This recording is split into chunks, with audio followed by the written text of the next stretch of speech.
Welcome into the Action Network podcast presented by BetMGM. I'm your host today, Brendan Glasheen, back with Billy Ward and Sean Zerillo. That means it's time for best bets around the UFC card this weekend. We head to Rio, UFC 301. We've got a lot to get to here. Prelims start at 6 on the ESPN Plus network. You've got the prelims, another round of prelims at 8 o'clock on ESPN Plus, and the main card is on pay-per-view.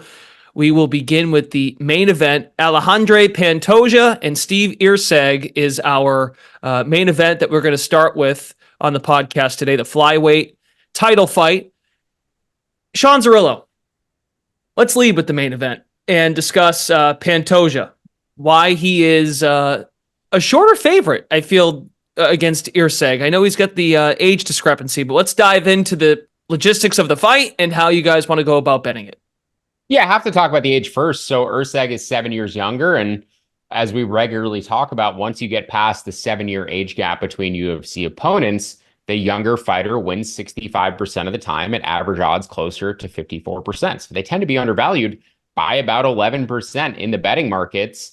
And Pantoja is 34 in a division where the average age is 30. And that physical athletic cliff can come at any minute. We don't know if it's going to come in this fight or his next fight or 3 fights down the line, but it will come eventually as long as he keeps fighting in the UFC. It's just very difficult to keep cutting to 125 pounds or maintain that speed at 125 pounds, and fractional differences in speed make a huge differential. Erceg is going to be the slightly taller man, the slightly longer man, and I think that's going to matter a lot in terms of the jabs and his straight punching. He is the better boxer in this matchup.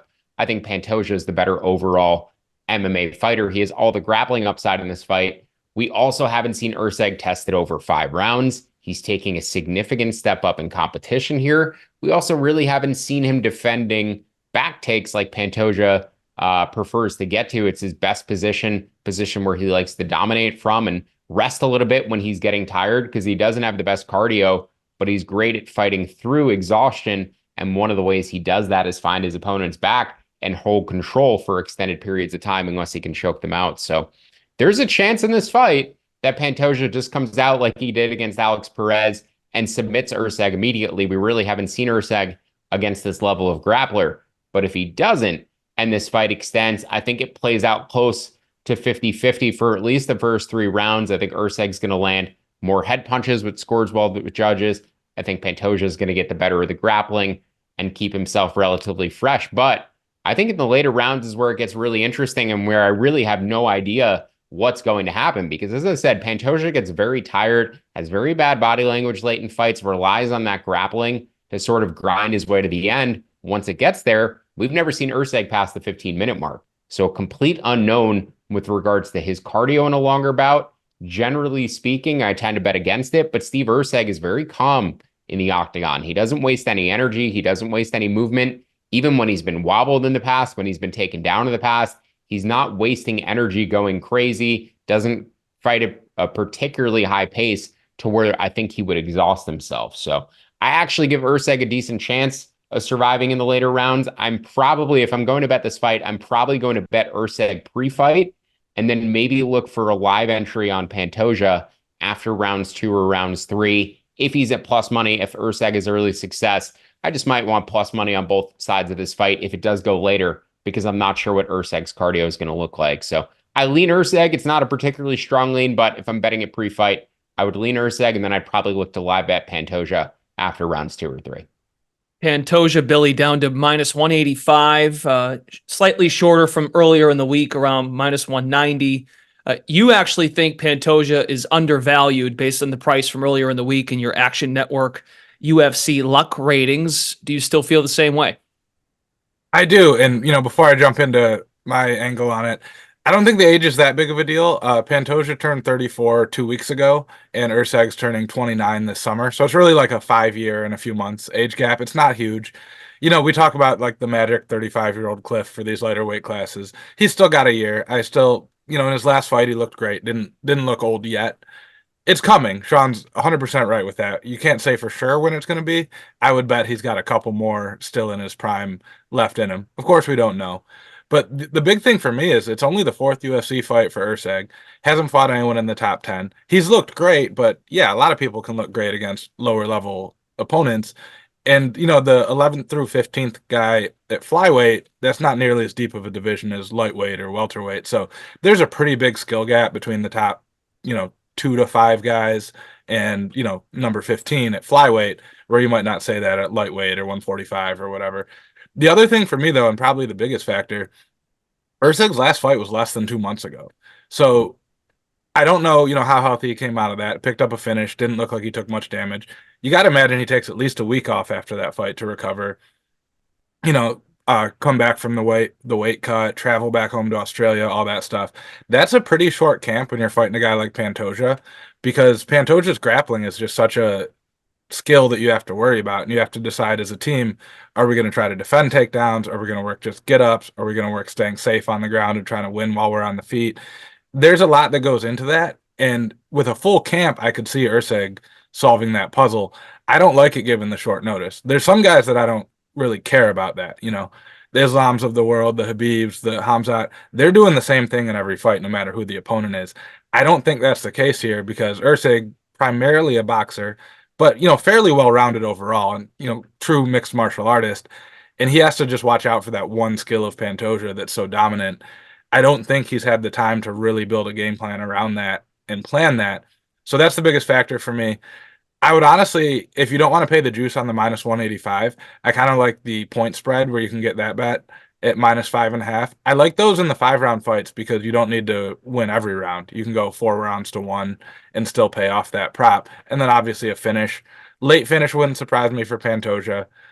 To Sean's point, I don't think Erceg's going to be a guy that especially struggles with cardio, but I'm going to trust the guy that we've seen do well down the stretch, whether his body language looked good or not. It's just one's a known and one's an unknown. So I'm a little bit worried about his 5 round experience, not horribly so in the lighter weight class. So I could also see a late stoppage for Pantoja. Kind of seems like the UFC built this card around Pantoja too. Like Erceg has no star power whatsoever, no social media prowess whatsoever. It's not like they're trying to turn him into a star. Whereas with Ilia Topuria, he was such a massive star in Europe. It seemed like he was almost the A side of that fight against Volkanovski. But to me, Erceg's almost being brought in here to Brazil as like a sacrifice for a Pantoja. This guy who isn't tested over 5 rounds, who's taking such a big step up in competition. I think he could be competitive. I think this fight maybe even goes over. I'm not interested in betting the total because I think there's a chance that Pantoja just submits him immediately. But if he doesn't, I think this plays out pretty competitively. And yeah, the cardio is just such an unknown angle for the final 2 rounds that, because we've seen it from Pantoja, I kind of have to favor him there, but I think Erceg will be okay. But that's where I'd attack the live angle is seeing how Erceg's looking physically as we get towards the end of that 2nd round, 3rd round, and how he's managing his gas tank and also the flow of the fight. How does Pantoja look too? Well, yeah, I mean, the promotion needed one of their 2 Brazilian champions on this card if they're going to go to Rio, and the other one just fought at UFC 300. So it's kind of like, we got to get Pantoja a fight. I think the rumors out there is that they tried to get Mohamed Mokaev to step in. Would have been, I think, a bigger fight just in terms of name recognition. Mokaev's a little bit longer resume, but he fought on the same card Erceg did, and perhaps wisely didn't want to take the fight on the quick turnaround, where Erceg's also perhaps wisely realized that this might be the only opportunity he gets. Okay, very good. So Zerillo, you're leaning towards a live angle potentially, and Billy. Erceg pre-fight and then Pantoja live, yeah. But Erceg small pre-fight, not like a normal bet size, like probably, a quarter unit or something, and then probably trying to get the same on Pantoja and get plus money both sides. Okay, excellent. Let's go to the fight of the night. In bantamweight, we've got a matchup here between Jonathan Martinez and Jose Aldo. Looking at the line, Aldo plus 120, Martinez around minus 140. Your assessment here, Zerillo, of the fight and how you'd like to approach betting this one. So I'm worried that Aldo is a little bit public this week, not only in terms of the fact that people are picking him at about a 50% rate and his implied odds are closer to 42%, but also he's 8 years older than Jonathan Martinez, coming back to defend his crown as the King of Rio. And as I just mentioned with the Erceg fight, lower weight class, big age differential. Martinez is probably undervalued based off of that factor, on top of the fact that it seems like Aldo is a public side this week. Showing declining athleticism, smaller division. but he's the better boxer in this matchup, and he defends kicks really well. He's very good at checking kicks. So that's Martinez's main weapon. He throws kicks to all three levels, but he prefers the leg kicks.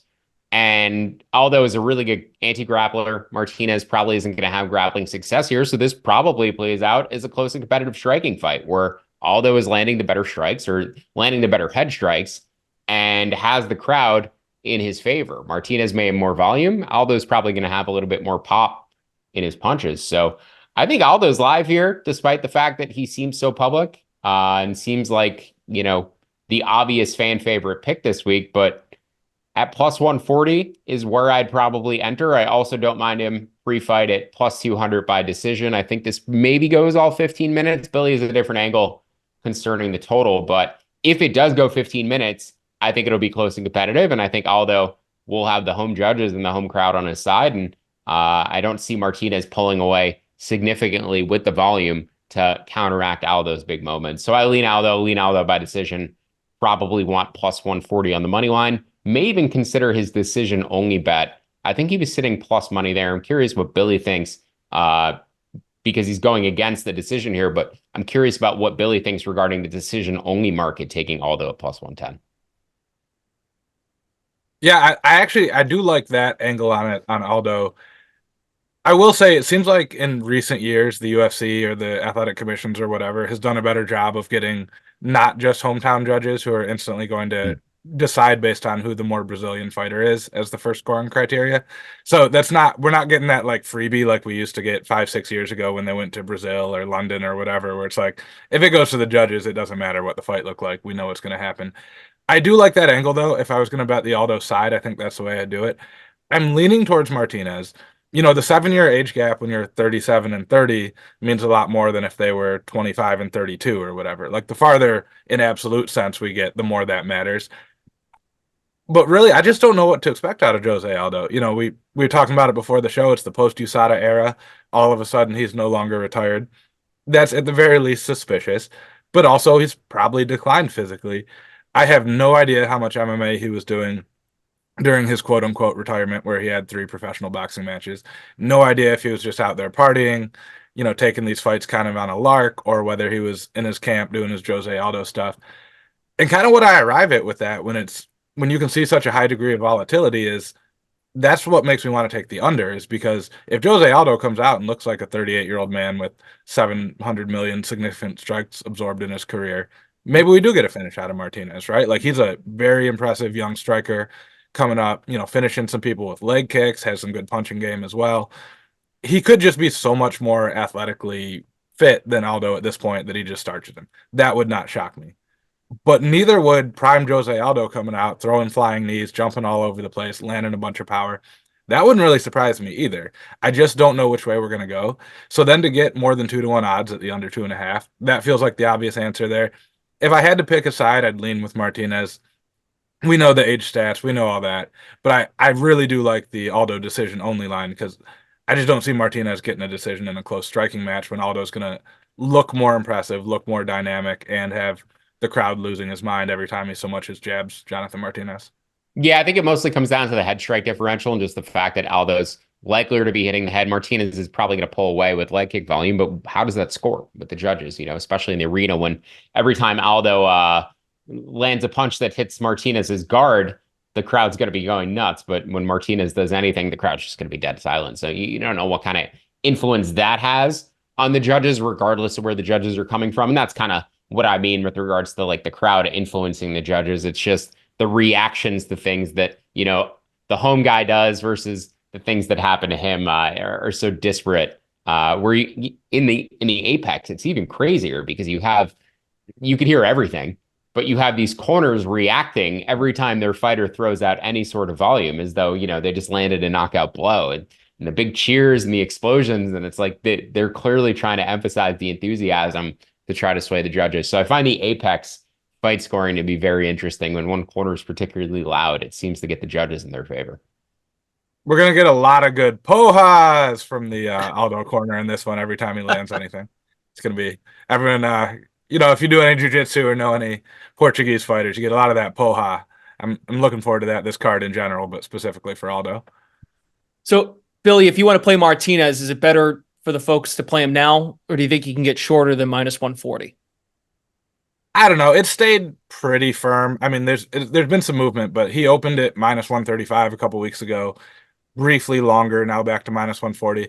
I guess the name recognition on Aldo could push it a little bit more, but I don't think it's going to be significant changes at this point. I think this is about what we're going to get. Okay, very good. The Action Network podcast is presented by BetMGM. Use bonus code ACTION when signing up to get up to $1,500 back in bonus bets if your first bet does not win. For new users in Arizona, Colorado, Illinois, Indiana, Iowa, Kentucky, Louisiana, Maryland, Massachusetts, Michigan, New Jersey, Ohio, Pennsylvania, Tennessee, Virginia, West Virginia, and Wyoming, bonus code ACTION will give new users in North Carolina $150 in bonus bets for betting just $5. Terms and conditions apply. Must be 21 or older. Gambling problem? Call 1-800-GAMBLER. Let's go to underdogs for this card. Sean Zerillo. Good week for dogs, generally speaking? So there's a lot of fights that are pretty heavily juiced for favorites. And I do feel like in the fights that are more closely lined, this fight, or the Aldo fight we just discussed, the Erceg fight, and Kevin Borjas at plus 115 against Alessandro Costa, those are the fights that are more closely lined, and I kind of like the underdogs in all of those matchups. So maybe, if those three cash and one of the big underdogs comes home, it'll absolutely be a profitable week for dogs. But in terms of the first fight on the card, I'm going with Brazil on a lot of this card. I'm going against Brazil in the first fight of the night. Borjas is the bigger man. He's more durable. He throws more volume. I think Costa hits harder and has all of the grappling upside, but Borjas has pretty good takedown defense and really good scrambling ability. Also with Costa, he prioritizes submissions over positions, which allows his opponents to scramble if he doesn't lock in the submission. And if he doesn't lock in the submission, it's not going to score it all with the judges. The takedown won't score, the submission attempt won't score.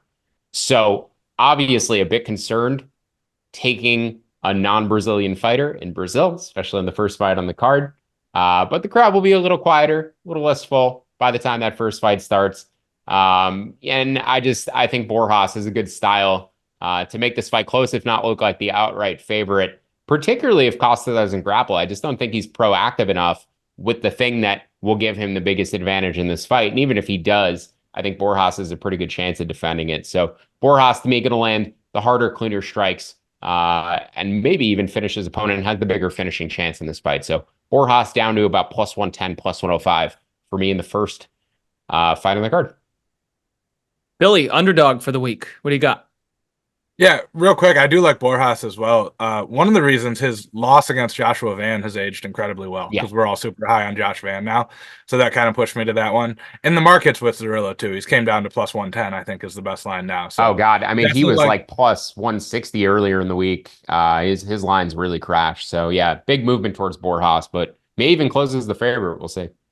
Yeah, I'm kicking myself for not getting on that one in the luck ratings or taking that one earlier. But the other non-Brazilian I'm on is Ernesta Kareckaite fighting Dione Barbosa. Both of them making their UFC debut. Barbosa is a big favorite because she finished her Contender Series fight by armbar, where Kareckaite won a split decision. I thought it was pretty clearly the right decision. It wasn't one where I think she was probably the real loser. But Barbosa is extremely one-dimensional. She had like 4 minutes of control time in her Contender Series fight. I think landed like 6 strikes, like barely even attempted to do any damage. She is selling out for submissions, and if she doesn't get them, doesn't really have a plan B. Kareckaite is more of a striker, has a huge reach advantage. I think she's 3 inches taller and 4.5 inches in reach. Pretty big. We're now in the big cage, not the Contender Series cage. Kareckaite could easily, not easily, but has a shot to dance around on the outside, stick jabs, throw long punches. And if Barbosa doesn't get that takedown, she's got nothing. And it's going to look so, wherever this one takes place, it's going to be very one-sided, even to the point where I'm not worried about Brazilian judges going against Kareckaite. Because you can't, or not Brazilian judges, but judges in Brazil influenced by the crowd. Because Kareckaite is going to outland her, 3-1 on the feet. And if Barbosa gets it to the ground, she's got a massive edge. So I like the long odds. You can get a little bit better than 2-1. I think plus 210 is the best out there now. It just seems like too strong of a line for two women both making their UFC debut. Neither has fought really tough competition, and it's a pretty binary fight with one having a big advantage in one area and one in the other. Yeah, I was gonna say pretty binary. I'm interested in that ends inside the distance at plus money. It just seems like the stylistic matchup should align with one of them finding a finish. Kareckaite just doesn't seem to hit very hard though. She's just trying Yeah. to volume punch. So I don't hate that angle, but if you're doing that, it probably favors Barbosa. So you might as Hmm. well take Barbosa inside the distance. And you could play those too, because I think Barbosa inside the distance pretty heavily plus money. Go Kareckaite decision only. Like you could get cute with it because I think that's a good point too. I think the interesting dynamic here and in a lot of fights like this is where one fighter has a big reach advantage, better striker. How much power does Kareckaite have to scare Barbosa off of her? Because if she doesn't have any power in her hands, the reach advantage doesn't matter because Barbosa is just going to be sticking to her the entire Mhm. time and trying to wear on her and making this fight dirty. But if she has a little bit of power to get her respect, yeah, this is probably Kareckaite's fight. So very interesting underdog play. I have to write a deeper breakdown on this one for my full article this week because nobody wanted to claim this fight. So I'm interested to see that Billy had a strong take on this fight because nobody claimed this fight for me this week. So I may end up on the same side as you. Little bit of behind the scenes here. I actually much later went back and said I would do that one, but I was told you were happy to write that one up. So I got to it late, unfortunately. It was a slow week for me. Yeah, they've Yeah. been dwindling down throughout the week. So I think as a crew we have pretty strong takes on this card because that there's only like two left for me that weren't claimed by the rest of our staff this week. And you were on it, Billy. 3 inch difference in height and 4.5 inches in reach is the difference there. And to expand on Zerlo's point about the power, I think Kareckaite is also a really good athlete. She was like a college level swimmer before she got there. That sometimes translates to having enough footwork and mobility and cardio where even if you don't have the power, you can just kind of dance and run away. So I think if you're rooting for Kareckaite here, expect to not be entertained necessarily, but I'm rooting for her to just dance around on the outside for 15 minutes, not get She in there also and try to put in the show. She moved to a legitimate gym. She moved Mhm. from Lithuania to MMA Masters and has been training there since she earned her UFC contract. So could see some pretty significant improvements from her as well. Yeah, I mean, we've been talking about the past couple of weeks with fighters that all of a sudden they have the resources to train at a real gym and not just like their three buddies in their hometown or whatever, and that can make a big difference. Okay, UFC 301 in Rio. Let's head to the prop market. What jumps out? Where's some value in the prop market this week, Sean? Yeah, the first prop that was just my blind read was Caio by TKO or KO against Paul Craig. He said this week that he plans to go for the knockout, and I don't generally believe what fighters say, but this is a setup fight for the UFC to give this kid a highlight reel knockout and continue to advance him up the rankings. And I think he knows that he needs some finishes in order to advance up the rankings. If this plays out as a jiu-jitsu match, Paul Craig absolutely has a chance because he does against anybody in a jiu-jitsu match, especially if he's going to be on his back. Caio is the much better wrestler. He's the better striker. He's the stronger guy. But Paul Craig just makes everything chaotic once you're on the ground. And I doubt Caio really wants to engage him there.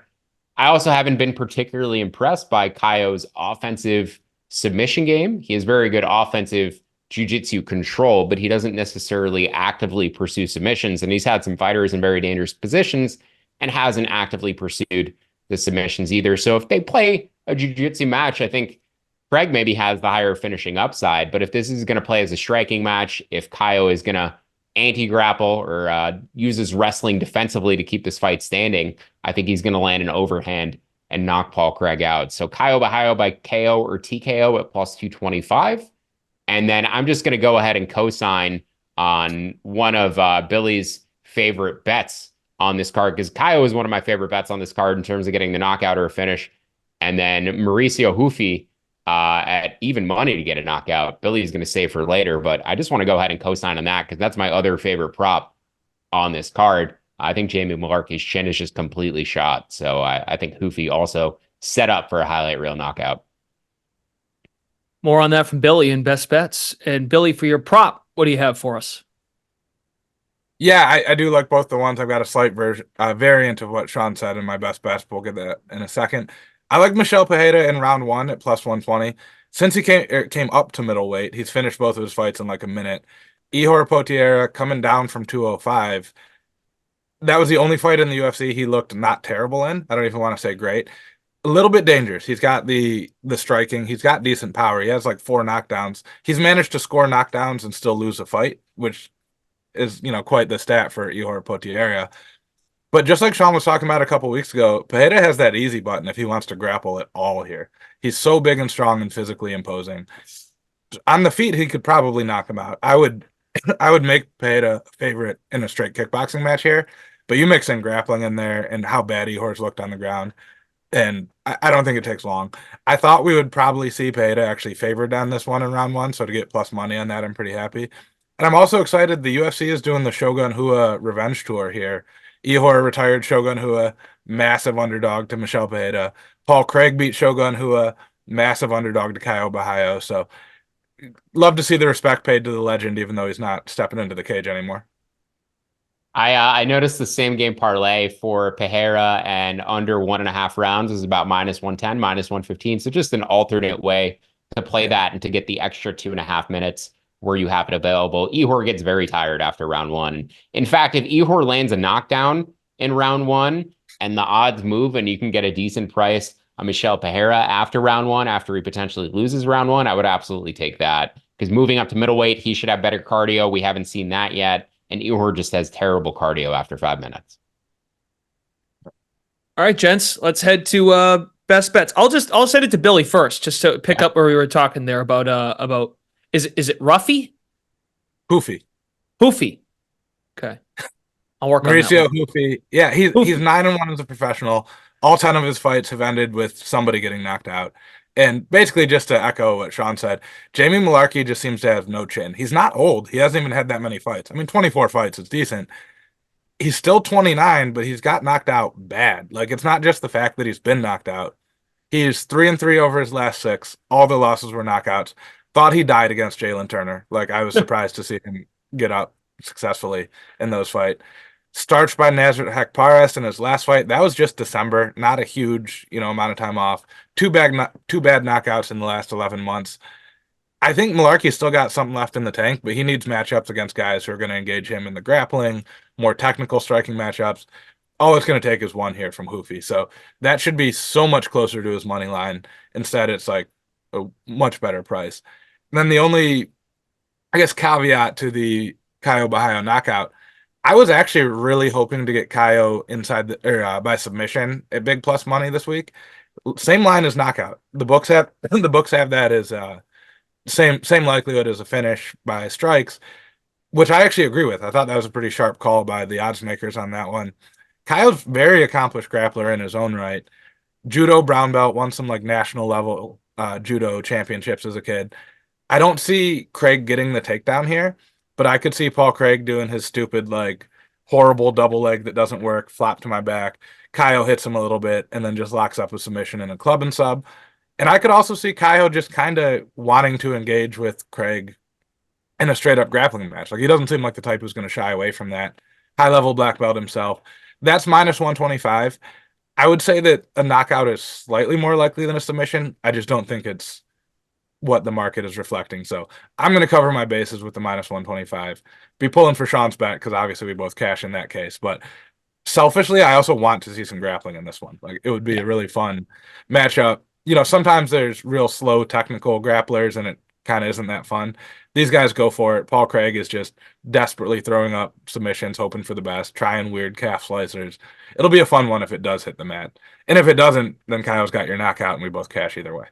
Yeah, Kyle loves controlling opponents from guard. I mean, this is matchmaking beauty right here. This is exactly what they wanted, is Kyle to take him down and see what Paul Craig can do. See if he can even advance past Paul Craig's guard. I mean, I would absolutely love to see grappling in this match, even though I have the knockout ticket. Like, yeah, who doesn't?